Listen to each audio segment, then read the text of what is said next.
All right, we're on holding by Pirke Avos, ethics for our fathers, as is known. Again, we're on holding by Pirke Avos, ethics for our fathers. We're in chapter 2, Mishna 16, still in Mishna 16 for a while. Probably be there for the next while. It's part 28, that'll be part 29, part 30, part 31. I'm short. Again, we're on holding by Pirke Avos, ethics for our fathers. We are in chapter 2, Mishna 16. And this is part 28. The Mishnah says, in the name of Rabbi Yeshua, the Mishnah over here says that an evil eye, evil inclination, hatred of others or other people, let's say, remove a person from this world. So we were speaking the last number of weeks, speaking about the evil eye, speaking about jealousy, etc. And we've been speaking in the name of Rabbeinu Yonah, that Rabbeinu Yonah learns over here that, again, person not happy with what they have. They see what their friends have. They have more money, seem to have better kids, a better spouse, right? Jealousy causes damage to them, causes jealousy to others, cause problems to others as well. And not only that, burns inside of a person when they feel that they don't get what they need or what they want or whatever it is. Bottom line, they are seemingly depressed because the more they think about it, obviously all psychologists will tell you this. If they know what they're doing, they'll tell you, keep it in, it's bad, you got to get it out, etc. But again, he's speaking for a number of weeks, why should a person be jealous? Like what are they, what are they lacking? What are they looking at what someone else has? Because at the end of the day, they're going to get judged after they die for what they've done, right? For actions that they've done. There's no, it doesn't matter. People around us, this and that in general. God's not going to ask about that. He'll judge them for their actions. That's true. But at the end of the day, we have to answer, right? We always have to answer for what we've done, essentially. So the Mishnah further, I don't know, we'll get there one day, probably in about 9 to 7, if I live that long. And that is, the Mishnah says somebody is truly free.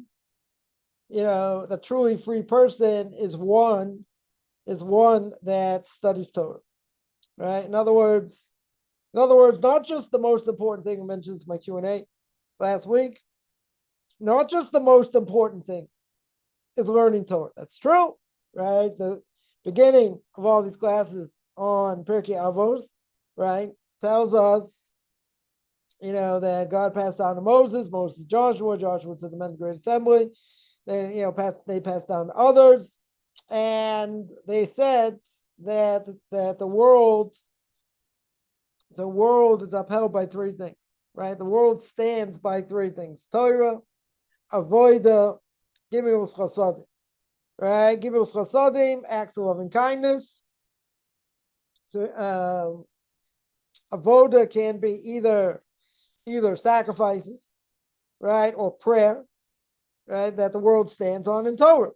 So we understand also that, anytime, any place the Torah is not being learned, we go back to Genesis chapter 1, verse 2, that is, chaos, kind of the back of that Led Zeppelin album. Anyone know what I'm talking about? But in general, that's what happens if no one's learning Torah. Okay, so the Mishnah in Pirke Avos later, right, which we'll see one day, says that the only true free person is the one that studies Torah. Now, that's maybe a good segue to the next part of the Mishnah, right, which speaks about the evil inclination. But why does the Mishnah there, simple explanation, why does the Mishnah there say that the only true person is the one that studies Torah? Yeah. We mentioned before, who is truly happy again. Mishnah later is going to say who is truly happy. One is Sameach B'chelkoi, one who is happy with what they have. Right? They're happy with what they have. They're not looking at what other people have. They're happy. They're happy in general what they have. So what does that have to do with being free?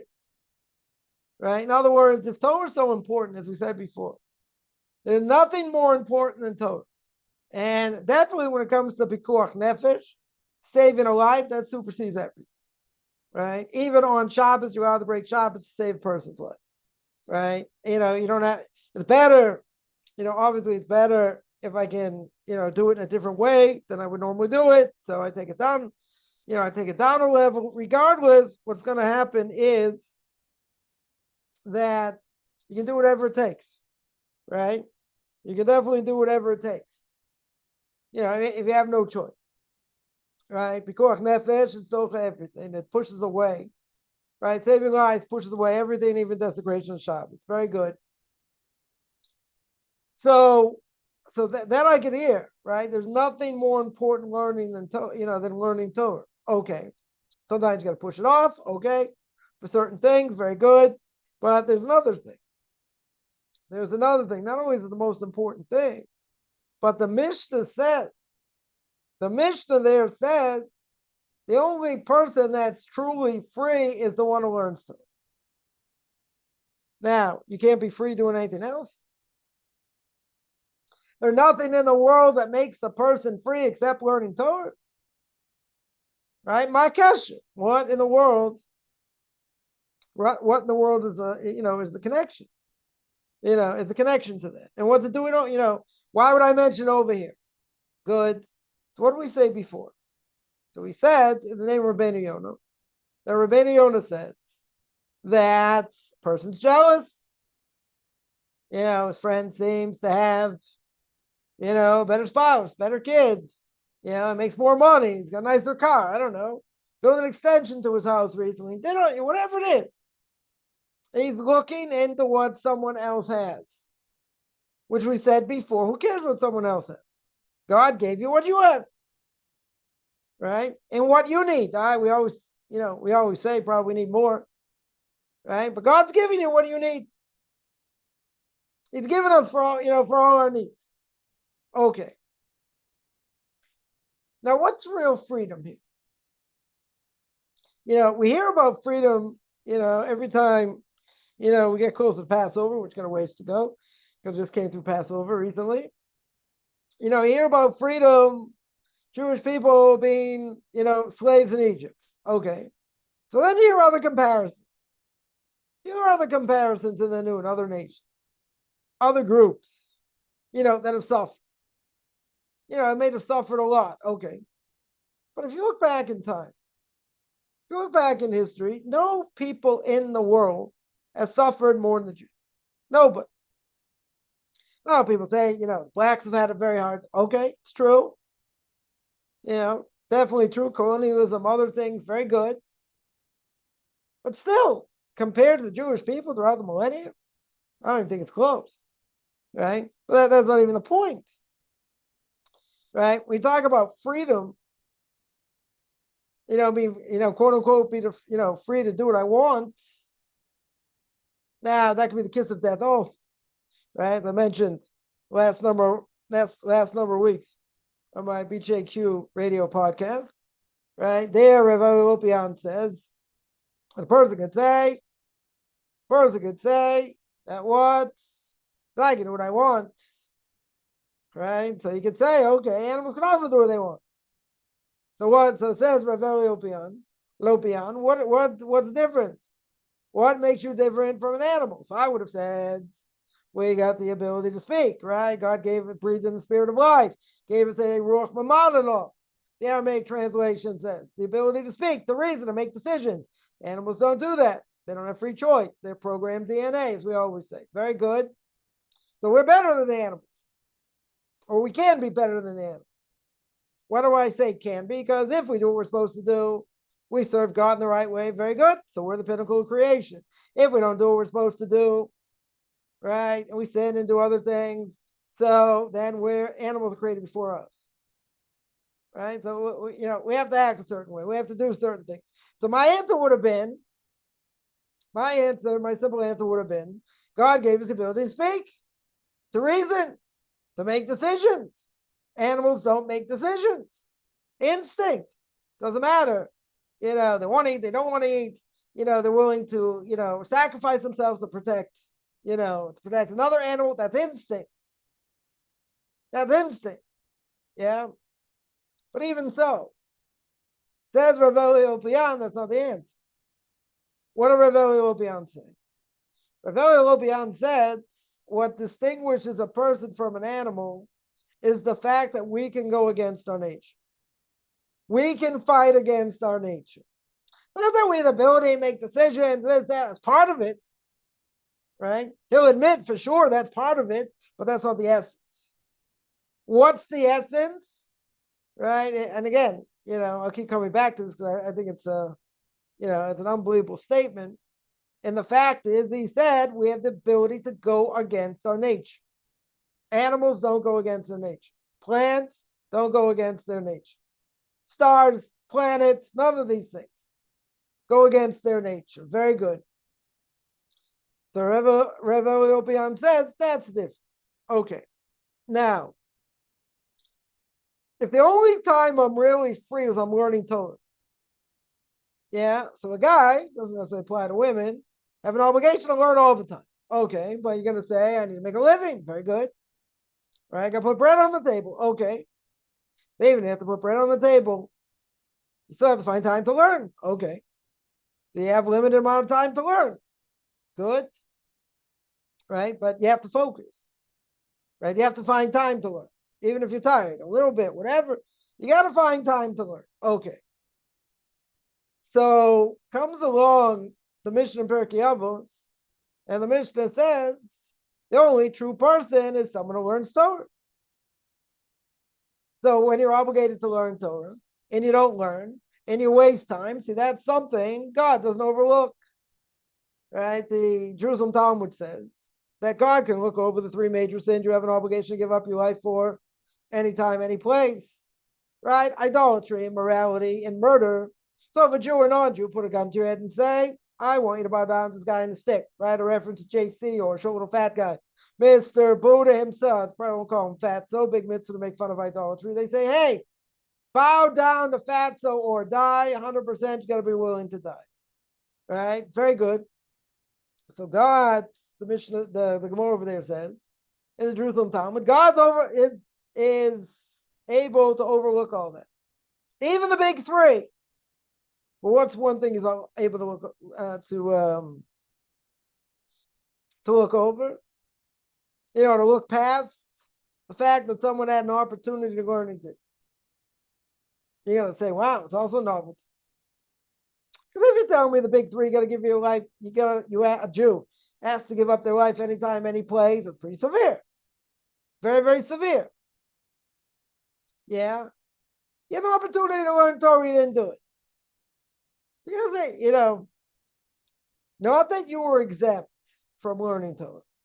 Let's say in this case, absolutely 100%, you had an obligation to learn Torah.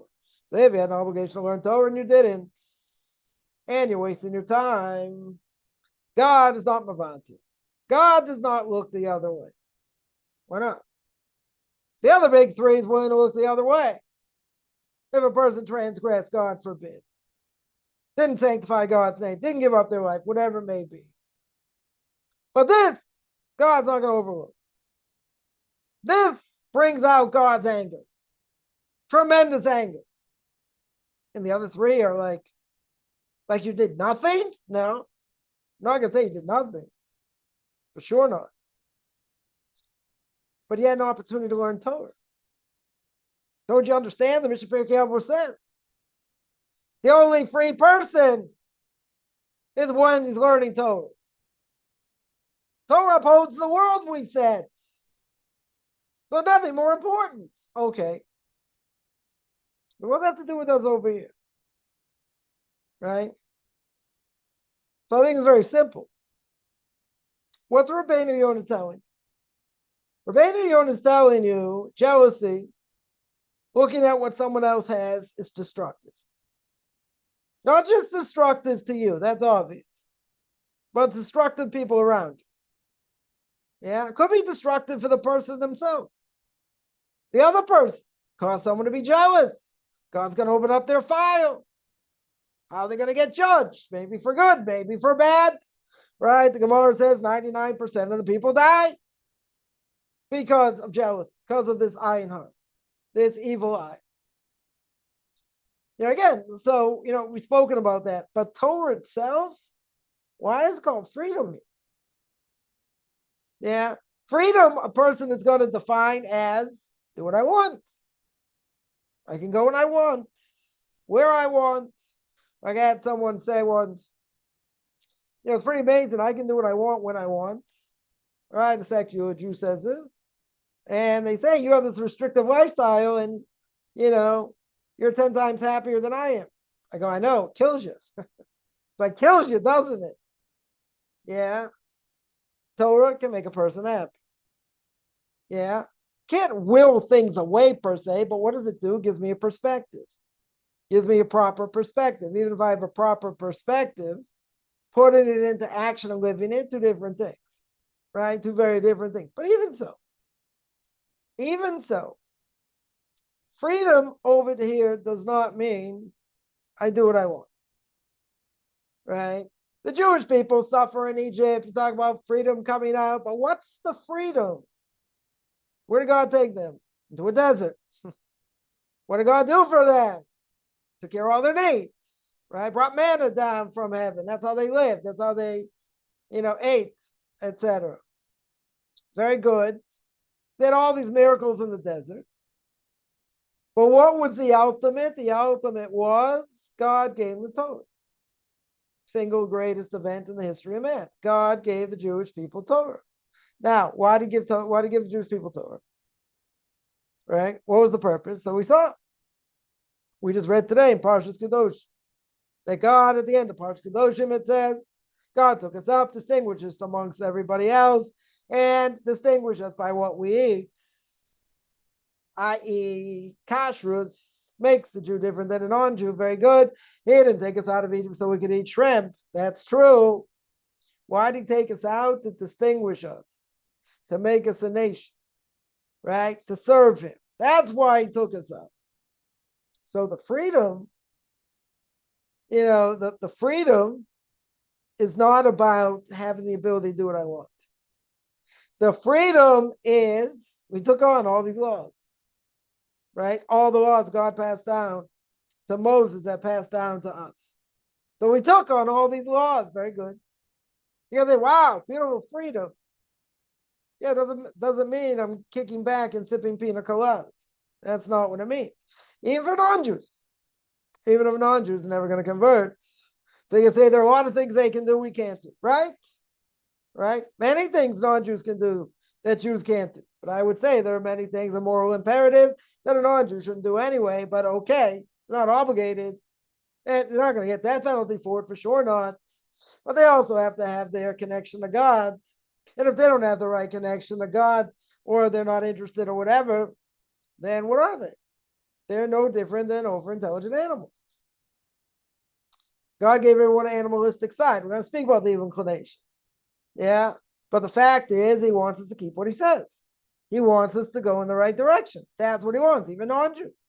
Right? So they have less mitzvahs, very good, less obligations. Okay. But if we're talking about freedom in that sense, right, then essentially we're not really free. Right? I mean, this mission has to really be explained. Right? Why does it say the only free person is the one who studies Torah? But who says we're free? Even before you get to that. Who says we're free? You can say, what do you mean? I got free choice. I go where I want, do what I want. You're right. Problem is, what's influencing us to do what we want? So you'll say, my mind will tell me that. My heart will tell me that. We always say it's mind and heart disconnect. Okay. But if you want to break it down, what is convincing us to do something one way or the other? So you tell me the intellect. What's the intellect? The Chofetz Chaim says the soul. Right? The soul's telling me what to do. Okay. Does the soul always get its way? Does the soul always convince the body in order to go in the path of serving God? No. What does the body want? Service of the body. pleasure. It says the Pirke Avos, he says that we're at a major disadvantage because the body comes from this world. Body God created from the dust of the four corners of the earth. Once the child is born, what does that body want more than anything else? Pleasure. That's what the body wants. From since it's born, we'll see how big this disadvantage is. Yeah, since it's born, that's all the body craves. It's desire, one way or another. Yeah, desire. Very good. The soul gets breathed into the body, right? As we said before, God breathed in the spirit of life. God breathed in the soul. The soul should be so great that the Ramchal says in Derech Hashem should destroy the body. Very good, but it doesn't. It gets trapped. Okay. But the soul is all spiritual. Yeah. So really, what should have happened, says the Ramchal, body, so the soul is so powerful, it should explode in the body. You have the body trapped. Okay. Now, in order for the soul to shine, it can't really shine in this world. It can only really shine in the spiritual world. But the soul wants to go after spiritual things. And it's trapped by the body. So the soul is at a major, major disadvantage. Major, major disadvantage.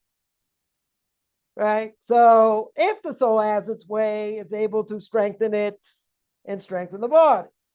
If a person goes after the body, what does the body do? The base is the body, the base is the soul. Major conflict. Major, major conflict. So the only way the soul can shine is only one way. What's the way? I've been looking for cliff notes for years. There's only one way. And that is, you're going to follow a concept. Right? So when a person takes his lulav on sukkahs and he's shaking it like this and he's shaking it like that, forget about Kabbalistic intention, that strengthens the soul. Strengthens the soul. Person makes a blessing, it strengthens the soul. Yeah. Person does any mitzvah, it strengthens the soul. At whatever level he does the mitzvah. Or she does the mitzvah. Okay. When a person transgresses, it's just the opposite. Right? It's like taking 5 steps backwards. Yeah. Or I'll be generous. It's like taking 2 steps backwards. When you take 2 steps backwards, you need to take 2 steps forward in order to get to 0. Right? So we're at a disadvantage. So the only way the soul can shine and have an influence on the body is by keeping Torah. Is by keeping Torah, doing mitzvahs, and learning Torah. Right? A little bit of light, as we say, pushes away a lot of darkness. Very good. So Torah, we see, more important than anything else. Good. So Torah, even though I would say that really, so what influences us? You'll say the soul wants to go in the right direction. Good. But the body doesn't. So there's a conflict. All right. So the more the body has control, right, the more it's going to go according to physicality. The more the soul has control, the soul's you're going towards spirituality. Okay. Really, that's where a person should be going. And the Mishna says further, mitzvah gores, mitzvah, vera gores, avera. Person does the mitzvah, he wants to do more mitzvahs. Does a transgression, God forbid, he wants to do more transgressions. Okay. Well, where does it end? Where does this conflict end? You know where it ends? When you die. That's where it ends. Or a person's alive when the Messiah comes. Then you don't have an evil inclination. Right? That's where it does. But it's not the point here. The point is what influences us. You should tell me the intellect. The intellect should influence what I do. There's only one problem. Do we always go after the intellect? No. Body has a say.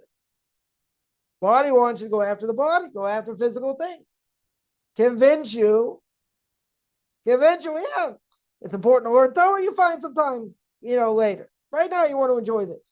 Or you want to enjoy that. Again, when it's forbidden. So it comes up with different ways to convince you. Okay.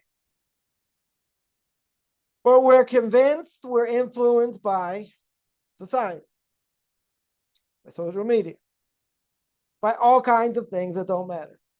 Right? Most of the things don't matter. But you know what? It's fun. It's enjoyable. right? Not saying like where it's so forbidden, but what does it do? What does it do? It would be like somebody, let's say they don't brush their teeth, or they don't brush their teeth well. What's going to happen? Your teeth will get destroyed. Plaque buildup. The more plaque buildup, the worse it is. Doesn't mean you can't, fix it at some point. You may lose some teeth, other things may happen, but it doesn't happen overnight, right? If a person didn't brush their teeth, I think it's kind of gross, but let's say a person one night didn't brush their teeth. They're going to kill their teeth? They're probably not going to kill their teeth, right? Is it good? Oh, it's certainly not good. Okay. Now, let's say you didn't do it a second night, or you didn't do it so well. Is that going to have an effect? Yeah. Right? It won't have such a big effect. Third night, fourth night, okay, at some point it's going to start having an effect. Why? They tell me it's very simple. Because it builds up. You're not taking care of it. It's going to atrophy. It's going to cause other problems. Now, the soul, is that any different?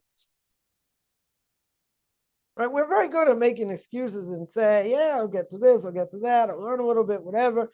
These other influences. What are those other influences that are negative? So you say, okay, a little bit here, a little bit there. Well, what if a person does it on a regular basis? See, I compare it to smoking, but smoking is not a good example.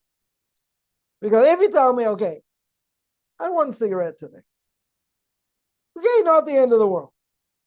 What'd you do the next day? You also had one. Okay. But what's going to happen over time? It's going to build up. The more it builds up, then the harder it is to stop. So this is the same thing with any bad character trait. The more, it can start very innocently, and then it can build.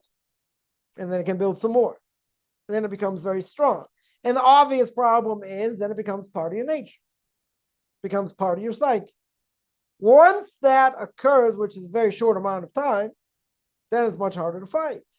So you can't say, well, we've spoken about this many times. Oh, it's my DNA. That's DNA God gave me. Not fair. What if you did to yourself? You now put it as part of your DNA. Sometimes you act on it, sometimes you don't. More or less, but what happens? What happens doesn't stop.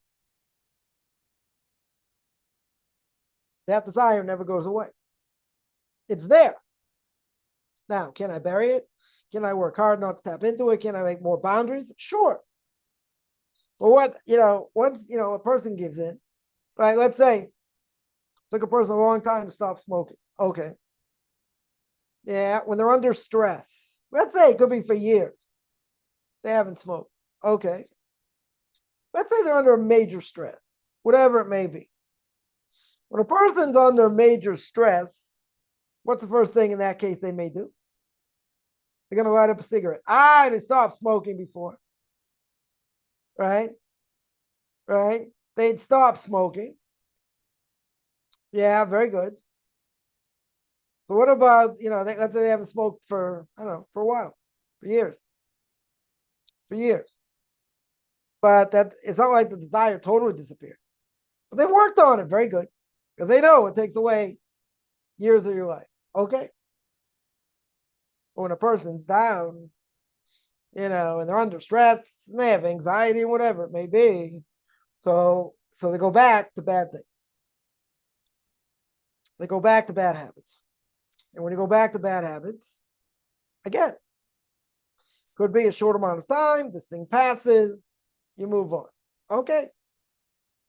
And if it lingers, now you're stuck back in the, bad habit again.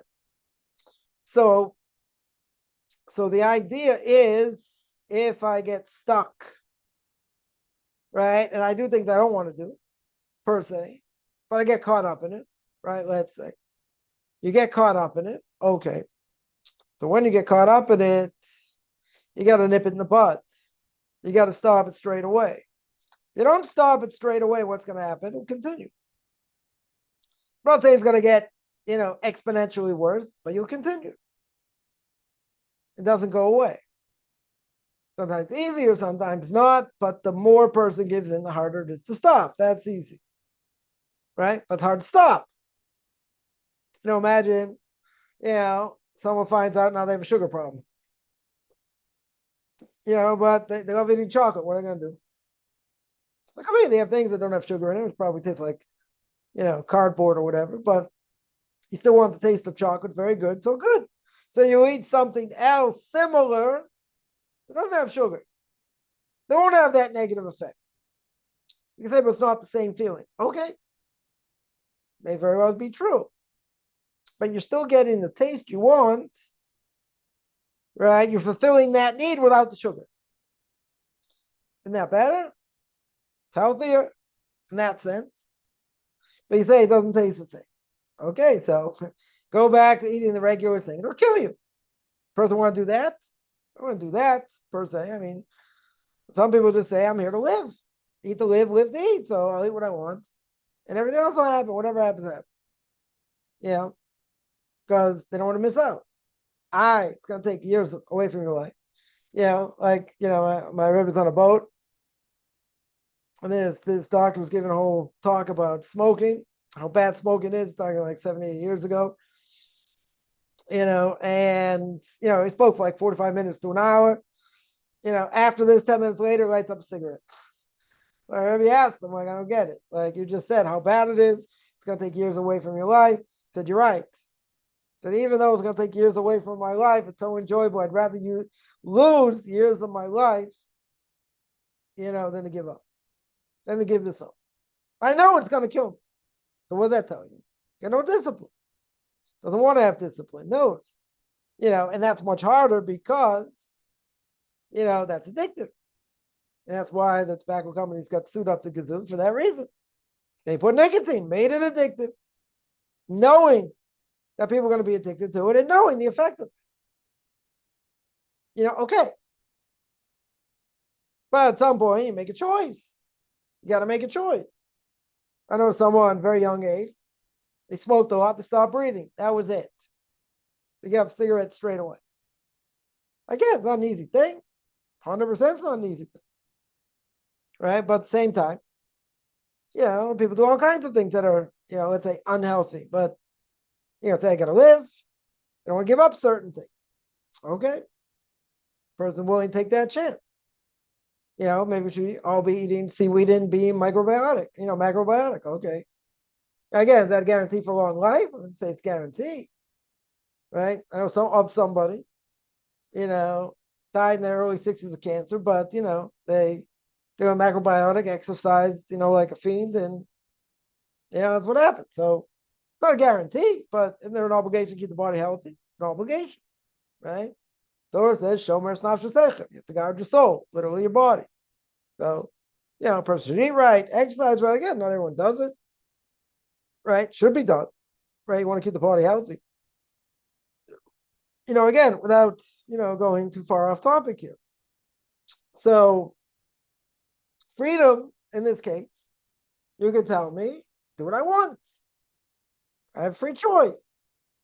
Right? It's like this doctor. I want to smoke. I know it's bad. I'll continue to do it. I have free choice.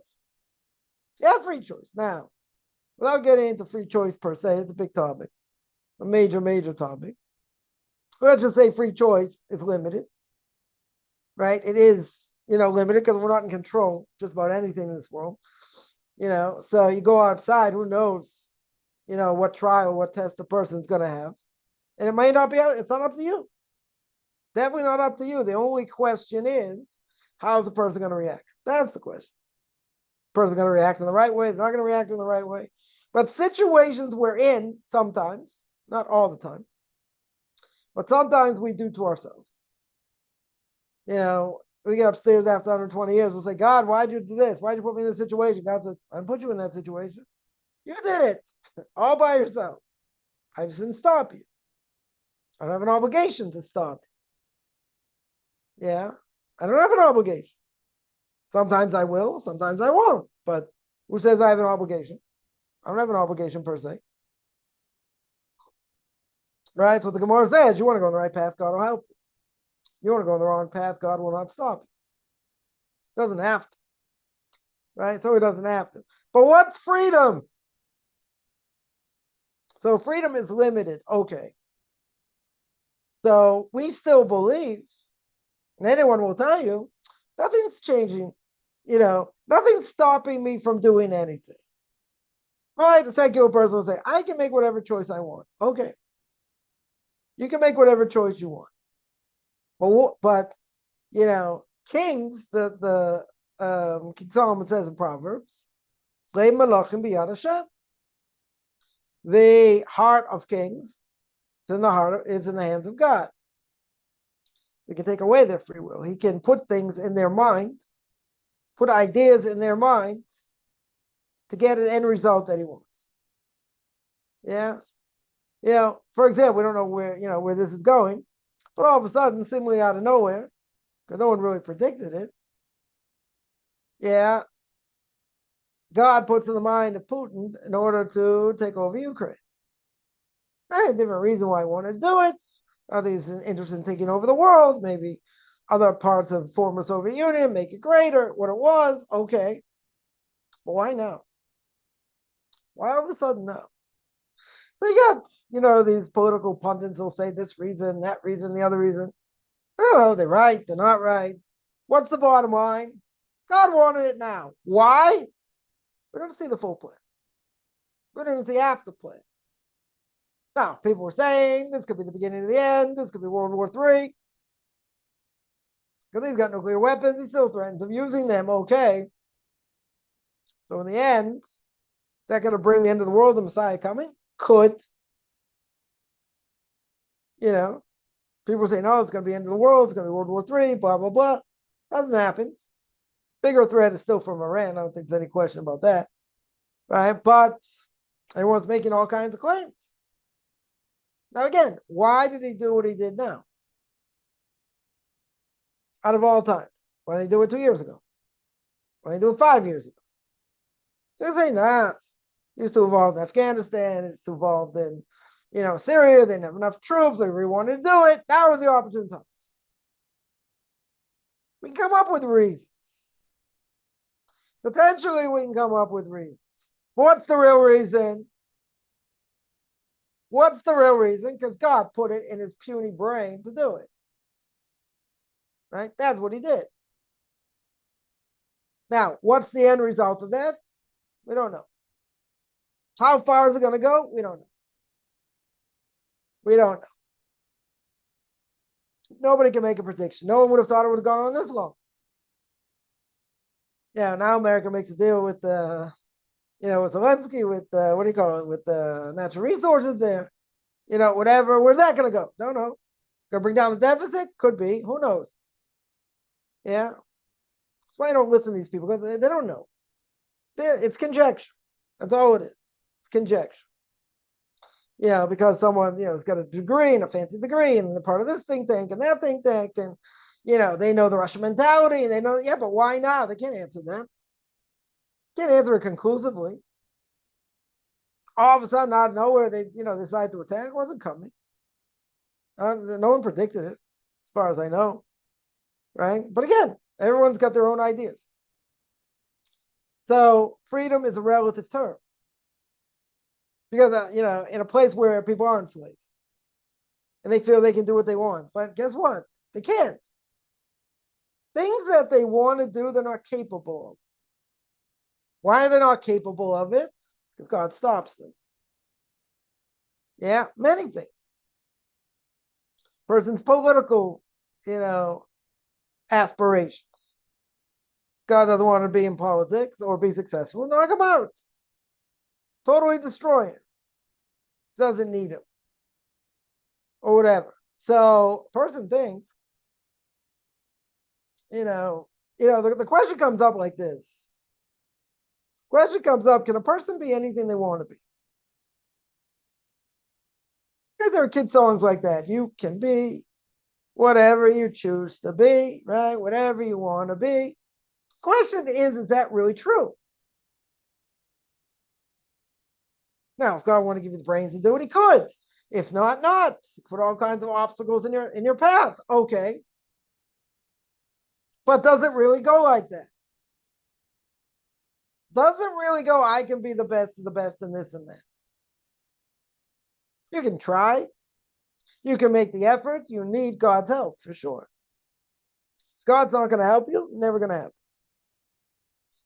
So the question is that true? Is that statement true? Right? It's a cute kid song. Makes people feel good. I can be I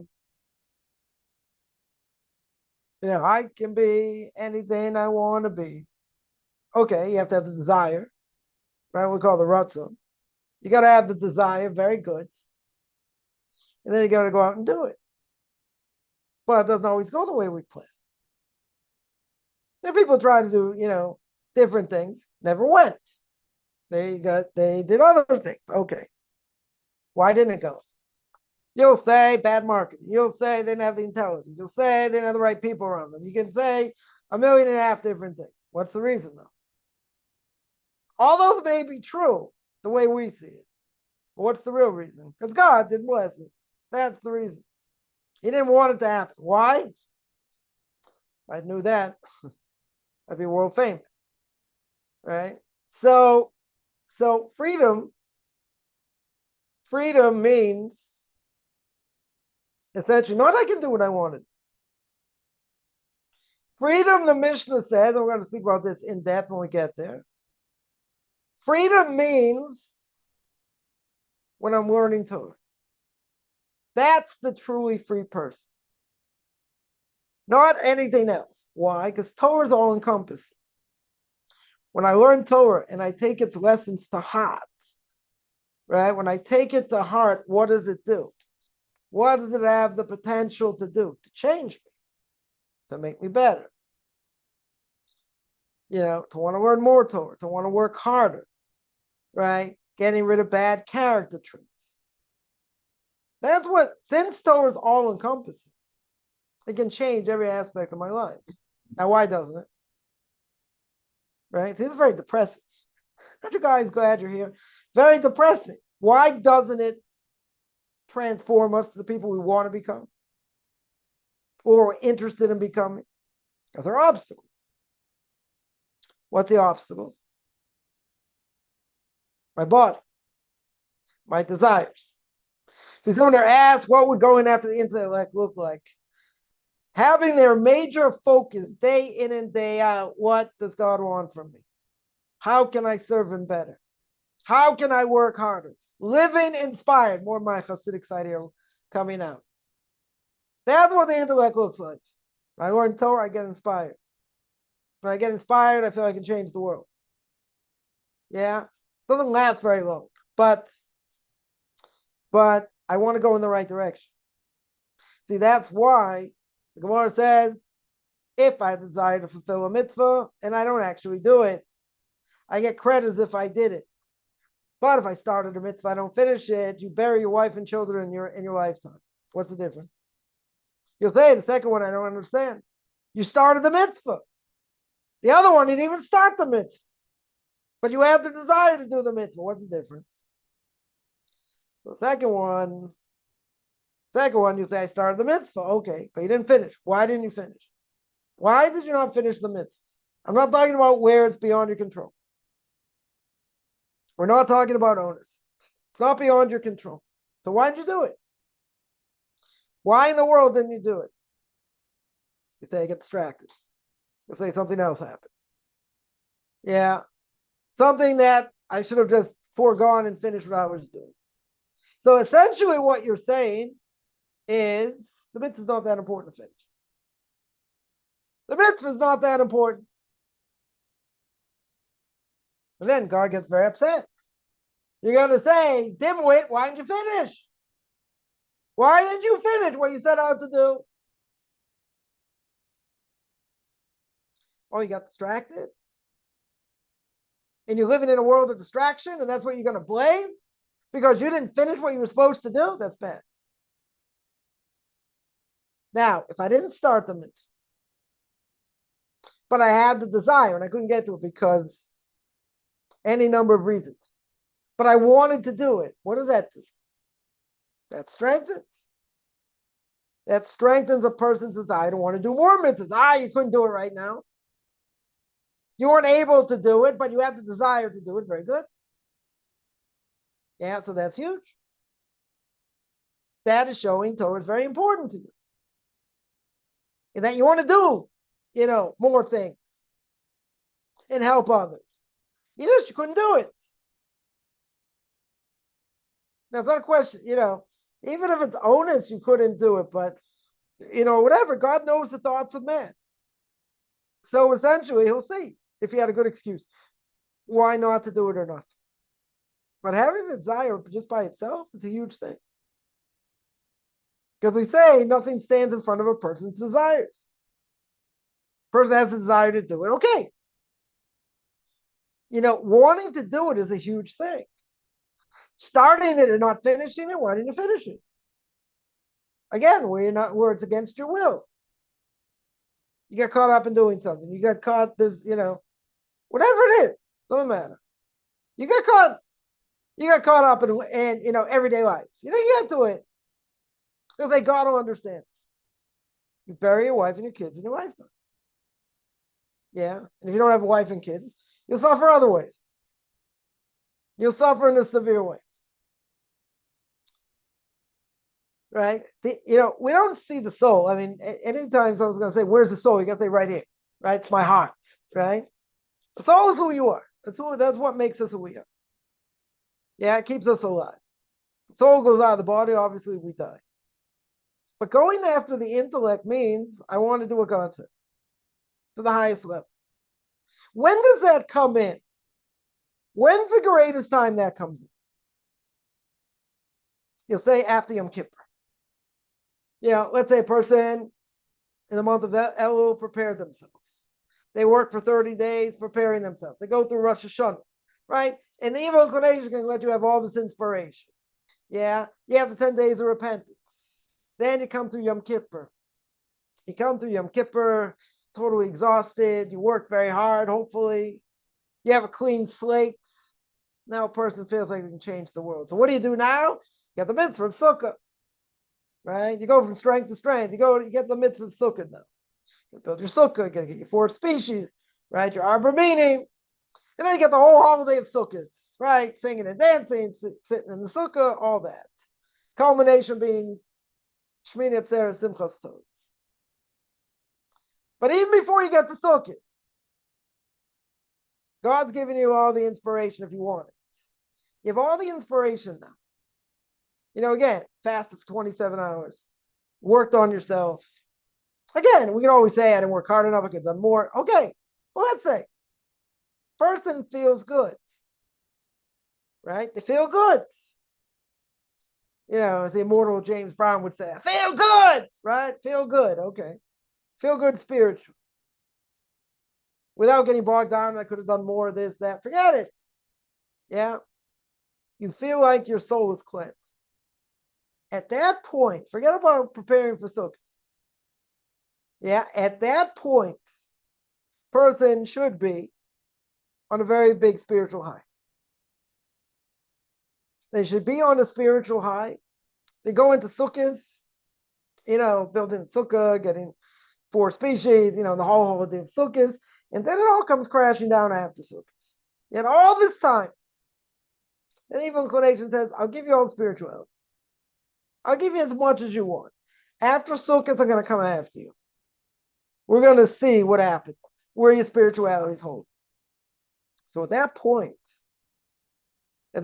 after Yom Kippur, person should have had an epiphany during Yom Kippur. They should feel, I want to be better. I want to strive. I want to change. I want to do all these things. You got to do something. Even though we'll say we're going to be the same schnooks we were before. Doesn't really mean anything. Why should I bother changing? Good, that's Morenu V'Rabbeinu, the Yetzer Hara. That's what the Yetzer Hara wants. That's exactly what the evil inclination wants. But over here, I'm on an epiphany. I feel like I'm walking on air. Right? I'm walking in the clouds. My mind's somewhere else. Because we want to do God's will. right? So the intellect, what does it mean going after the intellect? Exactly that. You're inspired, right? You want to take on more mitzvahs. You want to, try and give more to charity. You want to do all these different things. Very good. Very good. Yeah. The intellect, the soul wants to connect to God. Now, I would say when the soul goes in the body, it should have a major effect. But what happens? The body traps it. Yeah. So the only way the intellect, the soul, can overcome the body is wanting to strive and continue to do more mitzvahs and to learn more Torah. Because essentially that's the only thing that's important in the world. Doesn't mean you don't have family relationships, person married, they have to educate their kids, other things. Okay, there are other things come along with it, all within the gather, all within the confines, let's say, of Torah. So says the Mishnah, back to the Mishnah in Pirke Avos, the Mishnah says the only true person, the only free person is the one who learns Torah. Because what does Torah do? Torah affects the body. Torah affects the entire being. Torah affects other people around you. Because when a person's going in the right path and doing the right thing, it has an effect. Not just on you. It has multiple effects that sometimes we don't even see. Right? Sometimes we don't even imagine. What it is. I was reading a story earlier. There was somebody that somebody went, divine providence. Somebody went to I have a daughter, recently married, move into an apartment, and or not move, actually went to meet the landlord because he was paying for the rent. The father was paying for the rent, right? He met the landlord. He's like, "Why, you look so familiar?" Right? This Sephardic person tells him. They're trying, going back and forth where they might know each other from, and he found out that actually many years before they lived in the same building, but this guy was much younger. He was like 17 at the time, whatever. So it wasn't so religious, right? Let's say so. So he told him this guy was into I guess into movies, entertainment, other things. So he told him, he said, I have a close connection with Rabbi Uri Zohar. Yeah, a blessed memory, right? He was alive then. And Rabbi Uri Zohar, probably single greatest Baal Tshuva returning to Judaism there was, because he was a former actor, Israeli actor, famous actor. And he gave it up and he became religious. He sat and learned many years. And then he started working with the organization, Lev Achim, and he gave whatever class on the radio and other things. Anyway, he tells him, this guy tells this guy was giving him it's giving him the rent. Tells this guy, if you want, I can have you meet him. He's like, really? Like, wow, he's a famous star.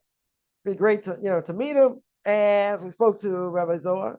He said, yeah, I come around that area, take a walk, whatever, I can meet him for a few minutes. So he said, great. So I was like, this guy's all excited. He met him. So, Rabbi Zohar didn't have much time with him, but, he basically put in his mind, and asked him the question, like what's so important to you in your life? Like, what are you living for, essentially? Yeah, made him think. It made him think. And he started learning with him one day a week in the ways of the righteous. So, he started asking him questions and different things and whatever. Eventually, he ended up going to yeshiva, eventually became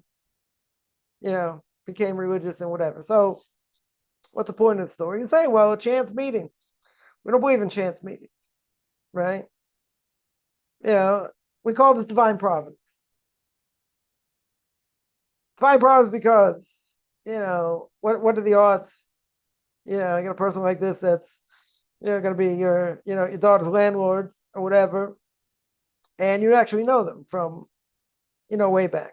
But then they get to talking, and he makes a connection between him and Ori Zohar, Rabbi Ori Zohar. We say the rest is history. All they needed was a spark, right? They needed a spark. Okay. But you hear something like that, it makes you think, what am I living for? What's the purpose of what I'm doing? The whole purpose of what we're doing is to keep what God says. It's to do what he says.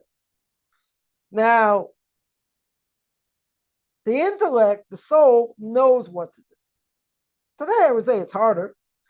You've got 13.5 million Jews that don't know what to do, right? So to speak. But it's in their DNA. It's in every single person's DNA. God put in their DNA the ability to find something that's above them, to search for truth, right? To have a connection to the one true living God. People come to it, they say, I was born that way. I came to it this way. I came to it that way. What's the reason? What's the bottom line? God breathed in the soul, breathed in the spirit of life. Part of the soul and the spirit of life is to draw back to the person, shouldn't say the person, the being that gave him life. Can anyone tap in? Sure. There are 80,000 different religions in the world. They're all wrong, right? They're all wrong except for two. Yeah, it's not a point here to prove why, but essentially they're all wrong. Now, don't some of these people mean well? I would think. They believe they may have the truth? Okay. But why are they doing whatever they're doing? They want to have a connection to God. Or that, supernatural being. But that's a normal thing. The fact that people are atheists and whatever, even though you say they've been atheists throughout, generations, okay. There's idolatry and all kinds of things, very good. Right? But there's going to be a quest for man to search for truth. Now, why? It's an obvious question. But every single human out there has the ability to search for truth. Some people are not interested. They want fantasy. That's why, you get, 100 million people or more, watch a game one day of the year. We get millions of people, more than that, watch the World Cup. Let's say most watched game. Okay. Fun. It's interesting. People are into it. Okay. People want fantasy. People desperately want fantasy. They don't want truth. Right? Could they search for truth? Yes. They could. And a lot of people do. I mean, a person can be so shallow, not be interested in this world. Like I told the secular Jew once. Or they asked me, why does the non-Jew want to convert? I said, I got a different question. Why would a secular Jew want to become religious? I said, okay, fair question. So I said, what's the answer? So I said, well, there's people searching for truth. They looked at me, no joke. They looked at me straight in the eye and said, come on, be real. Now you say, maybe most people are not that shallow. Maybe. I don't know, a lot of people like that, but let's say most people are not that shallow. Some people actually think, okay. There are people who want truth. Why do they want truth? What's behind the fact they want truth? It's in their DNA. It's in everybody's DNA. Because God put it there. Now, could a person be fooled by the truth? Could a person get conned? Yes. The Torah says, by Sodom, let us see what's going on. What do you mean us? Who's we? The plural we for the English out there. Yeah. Who's the we? Says Rashi on the spot. Who's talking about? Who's God speaking to? Heavenly court. So hey, but a person can make a mistake. They can think he's speaking to someone else, meaning there's more than one God. Yeah, a person can make that mistake. Does God want them to make that mistake? No. God does not want them to make that mistake. Can they make the mistake? Yeah. God gave you free choice. Is it my fault or other people's fault that you got millions of people in India worshiping cows? You can say it's not their fault. Whose fault is it? Did God give everyone a brain? Does it make sense to worship a cow? You say, but God's going to wipe them out. It's idolatry. Okay. Can't people come out of it? They're not stuck. They got free choice. They'll say, oh, I'm in this caste system and, I can't go anywhere. I'm stuck at, at this level. I can never go up or whatever. No one's ever stuck. We have free choice. They can tap into the right thing if they want. Yeah. Person been living in, Mao's China, be waving the red flag. Yeah. Or he lived in Russia, be a communist or an atheist, whatever. Okay. But aren't people coming out of it? Or aren't people come out of it? You got to say, but a lot of people were brainwashed. Okay. Who says they've been brainwashed? God gave the ability again. There are 80,000 different religions in the world. God gave the ability to search for it. They have real meaning in life. Can people make mistakes and get fooled? Sure. Is that what God wants? No. It's a test, like anything else. Person saying, see, over here it means like this and like this. So therefore it must be this. Who says? Right? Who says that's the case? There are people that make serious mistakes. Okay. Yeah, we got Christians that got misinterpretations and all kinds of things. And only a handful of people come out of it. But so many things don't make sense. There's so much information out there. Okay, people don't want it. What do you think? I've been lying to the church the last 50 years? Yes. But again, the only reason people are going to search for these things or want to be part of something is because they want meaning in life. They want a reason to get up in the morning, besides just trying to make ends meet. Right? That's for sure. So for a lot of people, that's what gets them out of bed. Otherwise, why would you get out of bed? Didn't have to. Why? It's very depressing, right? In many ways. Very, very depressing. Okay. So you have something to live for.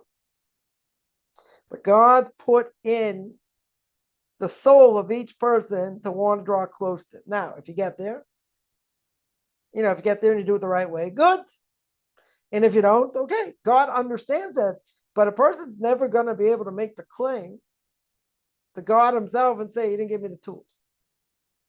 I was born in Timbuktu, this and that. But he could have got information.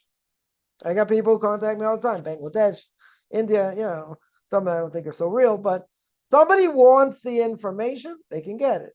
As we said before, if you want to go on the right path, God will help you. God will put that information in front of you somehow. I hear it all the time. I was looking for this, looking for that, and boom, your face popped up. I saw something on YouTube. I saw whatever. People wanted to find it. I could be a person's worst enemy also, but okay. You get what you sign up for, I guess, or not. But in either case, person wants, it's not just, well, person, is, yeah, I get it. People come out of Christianity, other things. Christianity is based on the quote unquote Old Testament. So they're going to look into Judaism. Maybe they'll be Messianic. Maybe they'll be Noahites. They'll come back, whatever it is. But it's only because it's a desire in the soul itself that God manufactured to do that. Otherwise, it doesn't make rational sense. But you say, according to nature, doesn't everybody want some form of meaning in life? You say everybody does. Yeah, why? How's that work? Right? Fundamentally, how does that work? We say it's obvious. Everybody has to have meaning in life. So yeah, you can explain it from a natural standpoint, from nature. The person say, well, it has nothing to do with God or religion, right? Most important thing to me is my family. Okay. Most important thing to me is, is raising my kids, whatever it is. Yeah, that's part of it.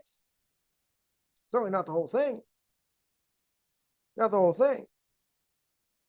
I mean, very hard to be an atheist today. Very, a lot of clear-cut proofs how things cannot be haphazard. Okay. But most people want fantasy. Because you see what sells, what's out there.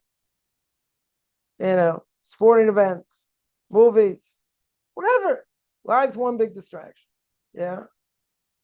But deep down, and this is really the point, deep down, person has to find meaning in something. Whatever it may be. Some people it's science. Some people, I don't know, might be math, might be news, might be, I don't know, fill the politics, I don't know, whatever it is. But it has to fill a void. Because that void, what should it be filled by? Striving for truth. Wanting the truth. So even if a person doesn't go according to his soul, and and he's only going according to what, quote unquote, his heart tells him to do, or his body tells him to do, so to speak. Yeah, then the soul seems to be irrelevant. The soul can never be woken up. I'm not saying never. It's going to be a hard time for it to be woken up. And the reason is very simple, because it's overcome by the body. And the more the soul is overcome by the body, the harder it is for it to have any existence. Any existence. So I would say, well, the hardest thing is to put into action what you already know. So if someone coming on this path, yeah, there's a struggle. Okay. But for everybody else out there, let's say they don't belong to one of these religions. So their soul is totally lost. Doesn't mean they can't come back. So they have to find meaning in something. Now, if you don't have Torah, for a Jew or a non-Jew, doesn't matter. If you don't have Torah, Torah is insatiable. That means however much I learn, however much I give to my soul, yeah, it's still like I'm doing nothing. Right? As King David says, it's wide as the, it's as long as the earth, as wide as the ocean. Can never fulfill all that satiation, but doesn't matter. The more you put in, the more you see. You don't know. But for a Jew or a non-Jew, if you don't put Torah into you, you have to fill that void with something else. And what are you going to fill it with? Garbage. Right? 99% of the time will be garbage. News, sports, entertainment, I don't know, hobbies. I'm not saying you can't have hobbies. I'm just saying these things will fill the void of, will try and fill that insatiable void. Because they don't have God. They don't have any quote unquote, religion. Now, I've heard some people say it's better be a Christian than be nothing. I don't know, it's always kind of bothered me. But what's the reason? Because at least they're searching. At least they want to have belief in God. Belief in somebody runs the world. It's not chaos. You say, isn't that better? Like, take these natives don't know anything. At least they have an idea what God is. Well, it's the wrong idea. You say, well, it's better to give nothing. So some would say no. Some would argue it's better they have that than they have nothing, because at least they have an idea of the God in the world, even if they're wrong. At least they have that idea. I don't know, I can argue with that, but let's say it's better to have a godly idea in the world than not, even if you're going in the wrong direction. Okay, something to start. It's a start. But if someone's quote unquote an atheist, I don't know what the percentages are, but let's say you got millions of atheists out there, quote unquote. So they're gonna have to fill their lives with something. They're gonna have to fill this void with something. You call it communism, call it socialism, you call it anarchy. I don't know, whatever it is. Sports, entertainment, whatever. Food, forgot to mention food. People will add something and do things, but they're never happy. They're miserable. Right? Because again, that void is insatiable. And you're filling the void with garbage. So the more garbage you fill it with, the harder it is to get out. And that's most people today. That is most people. So if that's the case, they're in trouble, but it's put in their soul. That is the idea. It's put in everybody's soul to want to search for truth. Because then what are you doing in the world? What's your purpose in the world? So the purpose for us is, draw close to God. And the way you do that is keeping Torah mitzvahs. And the more Torah you keep, the more mitzvahs, the stronger your soul becomes. The only problem is you can't get distracted by life. You got to stay focused no matter what. So then you go up and down like a yo-yo. Sometimes you have better days, sometimes worse days, sometimes you're more inspired, less inspired. But your intellect, your soul wants you to always be inspired. So think, anyone's ever celebrated Yom Kippur? So think after Yom Kippur, 27 hours, your wife, you've been in synagogue, for most of the day, and you keep beating your chest, say, I did this, I did that, feel like a piece of dirt, but it's cleansing. Because by the end of the day, hopefully, we're going to have a clean slate if we do what we're supposed to do right. Right? But then you can tell me the evil inclination come and say, you didn't really do it right, you didn't work hard enough, you didn't do that. Okay, yeah, within reason. But a person feels like they're walking on air. Why do they feel they're walking on air? They're walking on air because, I got cleansed. I got all the sins taken away. I got a free slate. Now I'm going to go into, sukkahs. I'm going to sing and dance. I'm going to make it stronger. Yeah, but you got to put it into everyday life. You can't just walk on air. You got to live inspired. Living inspired is hard. And it's very simple. It's hard. Because we get beaten down in life, as we always say. But if I make boundaries, I make serious boundaries around things that I fail at, right? That a person fails at. What does that do? It makes you stronger. It doesn't mean you're always doing the right thing, right? Per se. But let's say you beat something, whatever it is. Whatever aspect you're trying to beat, let's say you finally, you gain it under control. And that aspect of your life is gone. You have to worry about it. I mean, you still have to work at it, right? Still have to work at it, keep it going. But imagine someone takes that out. Someone knocks it out of the park. They feel different, right? You think someone who's a news junkie, I'm not saying they stop cold turkey, but they stop a little bit every day. Instead of looking at the news, 5-6 times a day, they only look once or twice. That's already a level. That's already something. You'll say it's a small thing. Okay, but in the bigger scheme of things, not so small. Because you don't need this information. It's a waste of time. Right? A lot of it. So if all these things around me, that a person can get around, that a person can fight against, etc., it changes who the person is. Because then I have less garbage in my system. And the less garbage I have, the more I can focus on Torah. So that's why the Mishna says that the only free person is the one who learns Torah. So again, what does that have to do with us? What does the whole thing have to do with us? Because if the focus is on Torah, and the focus is on taking on, trying to fix bad qualities, right? Bad character traits, trying to be the best we can be, right? And focus on, what we're learning and what we're trying to fix. So if that's the case, then as Rabbeinu Yonah says, what am I worrying about what someone else has? Or what someone else does? Because all of it's irrelevant. It's my relationship between me and God, right? As Chosov Avos says in Gate of Self-Account. Between me and God.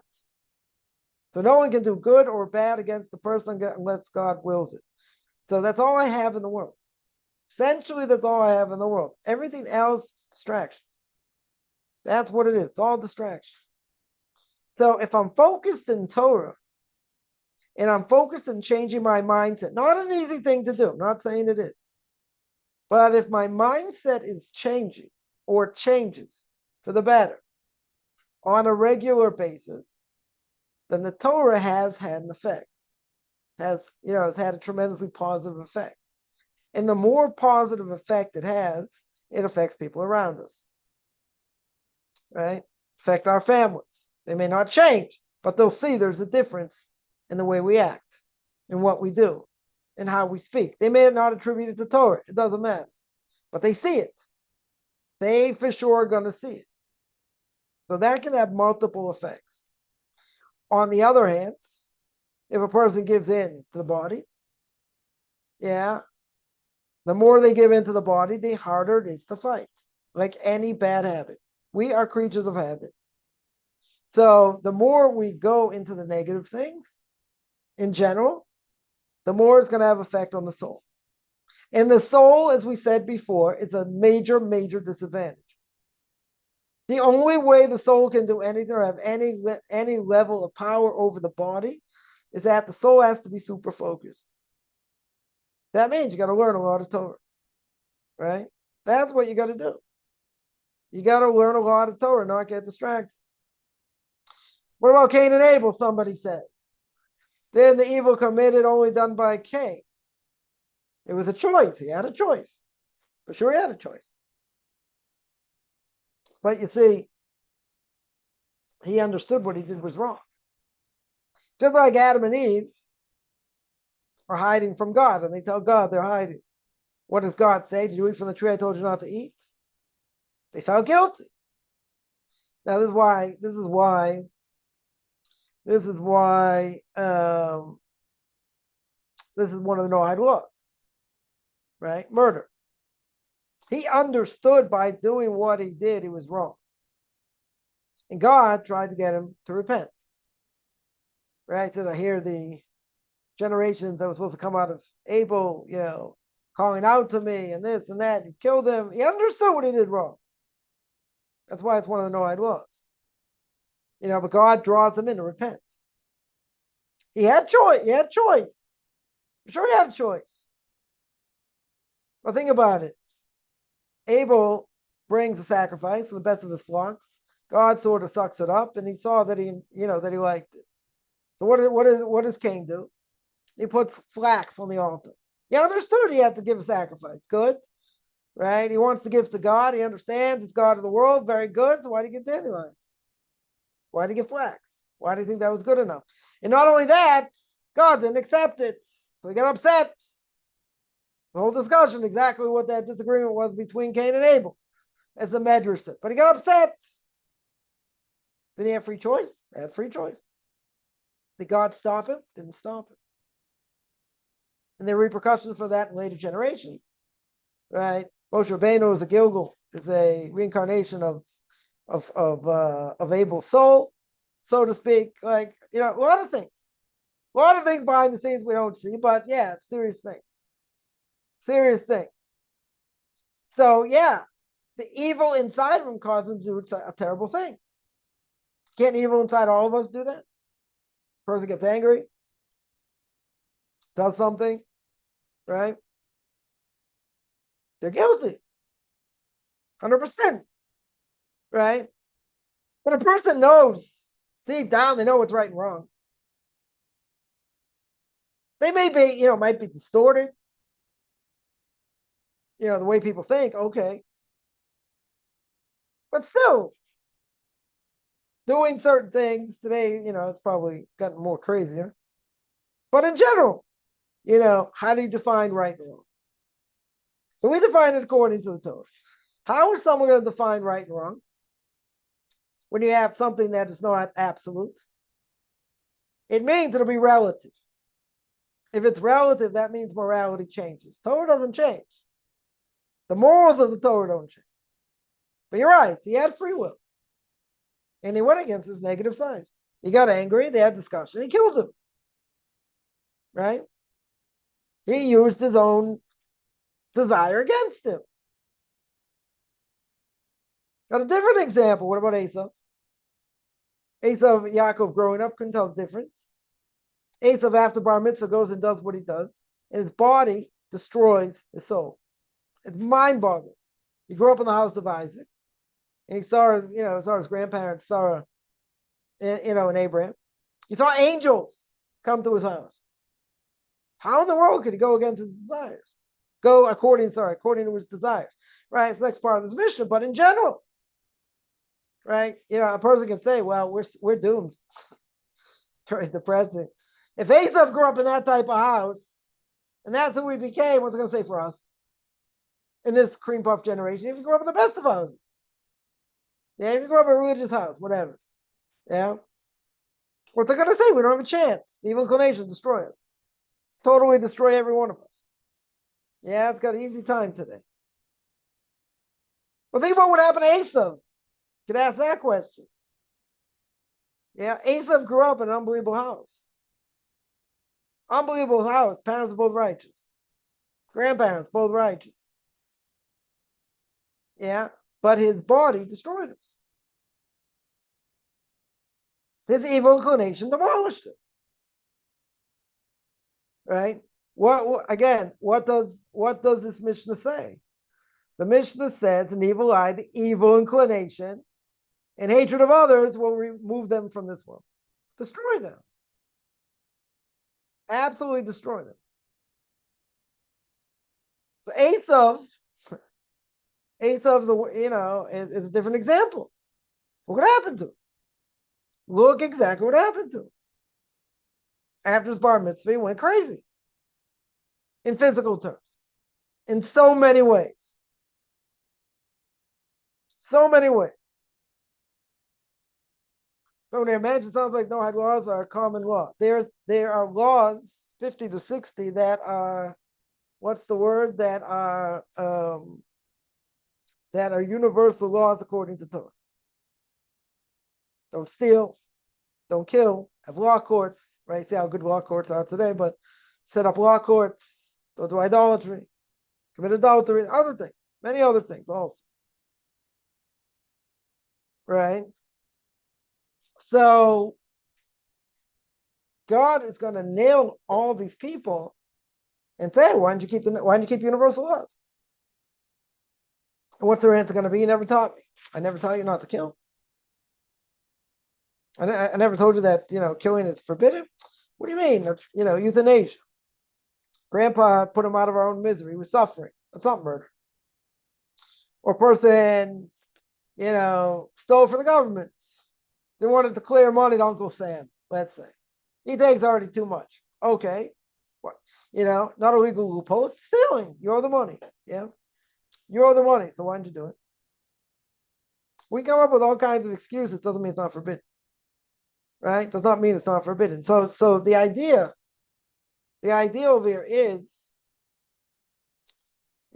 that Rabbeinu Yonah over here says that, why am I looking what someone else has? Why am I going to bring that into my heart? Why am I going to have anxiety? Why is it just going to destroy me and destroy others and whatever, because you're not focused. Another way to look at it, you're not focused on Torah. If you were focused on Torah, you wouldn't be worrying about this. What do you care? So someone else is building or doing or whatever. You should be worrying what you need to learn. Fixing up bad character traits. Right? Whatever applies that a person has to do. These other things are irrelevant. Irrelevant. Why does it make you feel bad? Why does it make you feel bad? Right? Right? And the reason it makes a person feel bad, right, in general, the reason it makes a person feel bad because they're not focused. They've lost focus. Or maybe they never had focus. Yeah, but even within Torah, can a person lose focus? A person can lose focus. When you learn focus and you're worried about someone else and what they do and this and that means you lost focus. Right? That means Torah is not the most important thing. Now again, everyone has their own trials and tribulations. We're not saying not. But if a person was totally focused, on Torah when they have to be, and they're working on themselves, again, it doesn't mean the evil inclination gives over and dies, right? Yeah, that doesn't mean that. But what it means is once you lose focus, then the intellect goes out the window. Then a person is subservient to their body. Right? That's what it is. So says the Mishnah later. We'll have what to say about that also. But the Mishnah says later the only true true free person is the one who learns Torah. Because if you're not learning Torah, you're subjected to what? The evil inclination. You're subjected to the body. Right? You're subjected to the heart. When you're subjected to the heart, anything goes. Something to be more moral on, something less moral on. But bottom line is it will take over control. The only way to put it out of our misery, which will never do 100%, is Torah. That has to be the focus. When I focus on Torah, I fix everything. Right? That doesn't mean it's easy. It's one of the hardest things to acquire. Right? It's one of the hardest things to acquire, the Mishna Pirke Avos said. The Gemara says. Torah, Eretz Yisrael, and Olam Haba. In the next one. Right? It's hard to acquire. Very good. There are distractions. Very good. I can't get distracted. I have to figure out how not to get distracted. And then when you figure it out, the evil inclination comes up with other things. Yeah. So it's hard all the way around, but you got to live inspired. Because if you don't live inspired, you get distracted, you don't have a chance. We're trying to give to the best of our ability, right? We're trying to give to the best of our ability the opportunity to succeed. That's what God wants. So how do you get the opportunity to succeed in this world? Torah. He gave you the opportunity to tap in. You want to worship cows? Your choice. You want to get involved in these other things? Your choice. But you have the ability to see truth. You don't want to see truth? Or you get brainwashed? It's your own fault. Okay. 100% your own fault. And he gave us one option.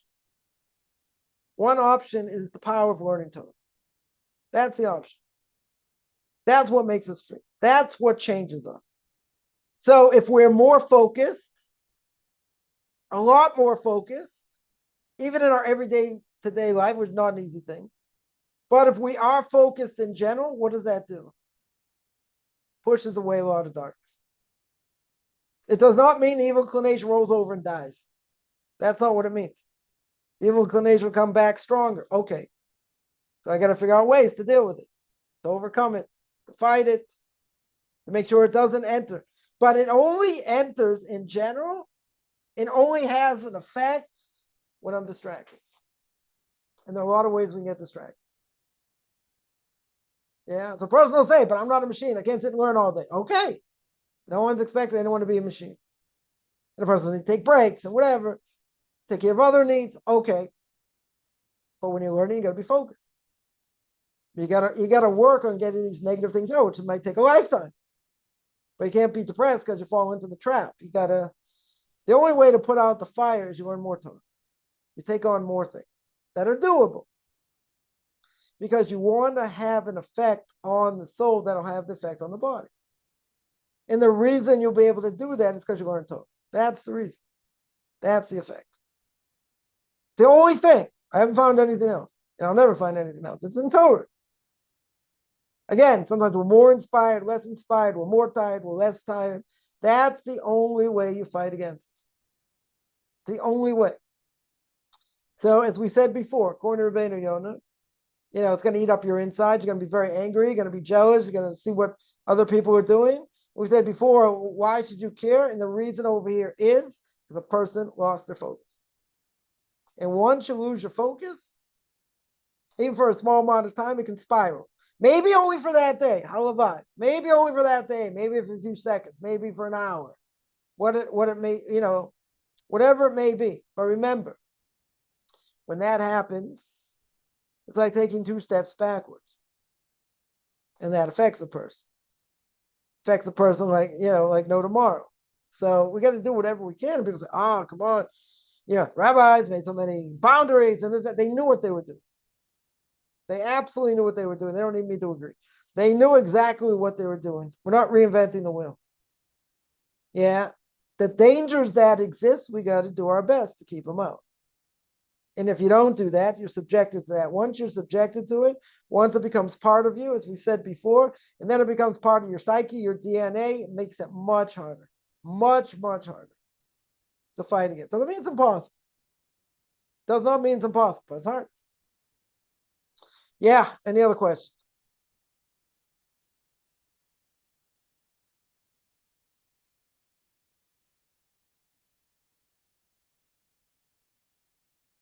All right, I'm going to stop here. I do this every Saturday, 2:30 Eastern Time, 9:30 Israel Time. Anyone has any questions, find me on Facebook at Machaim Koppen, Beyond Orthodox Conversion Judaism, OrthodoxConversion.com, Beyond Orthodox Conversion Judaism on YouTube. There I get videos on Q&As, Ethics of Our Fathers, Book of Leviticus. You want to send me an email, rabbichaimkoppen@gmail.com, RBBI, CHAIMCHAIMCOFFN at gmail.com. We're having a good beginning of the day, middle of the day, end of the day, depending where you are.